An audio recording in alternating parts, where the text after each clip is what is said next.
Find several lines tena, au sio? Unajua kama uko na kipaji acha kikusaidie, na kama uko na kipaji ambacho kikusaidii, basi saidia watu badala ya kuwadhuru. Yaani usitumie kipaji chako kuwadhuru watu, instead unaweza watumia kuwasaidia. Kama unapika, basi pika watu wafaidike na upishi wako, sio? Kama wewe ni mshairi, basi tunga mashairi ambayo yanawagusa nafsi, yanawapongeza, au sio? Wanawakosoa kwa njia nzuri, lakini tena kwa heshima. Na kama kikusaidii, basi saidia watu badala ya kuwadhuru. Ni nini kinachokupa furaha? Basi wife ndio huyu, ama bado wasumbuliwa na juru? Adui mkubwa hataki kukuondoa wewe, waga anataka tu kukudhuru.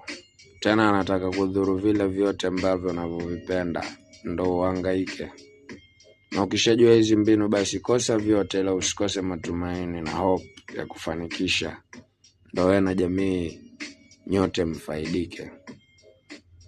Eti wewe ni guru, unajisifia juu chochote kuhusu life, labda styles. Unapiga kazi na mzungu kupanga tiles, bado hujavipanga vigaya vyako vya life. Kufanya life iwe beautiful, hauhitaji msichana mrembo tu, unahitaji msichana mwenye akili iliyopangika na ikarembeka. Tena ikarembeka zaidi kuwa mama, tena mama mwema, after yeye mwenyewe kuridhia kuwa wife. Kuna matendo madogo yanayofanywa na wenye imani, yanamgusa Mungu tena kwa ukubwa zaidi, tena kwa ukubwa, tena vizuri. Unachokifanya ni kitu kikubwa, tena cha kibaba. Kwa hivyo mwanangu, usichoke kukaza msuli. Na kuacha na ushauri mmoja, ambao si ushauri, ni pongezi, ni morali, ni find several lines za kibaba, maneno kuntu madini. Kataa.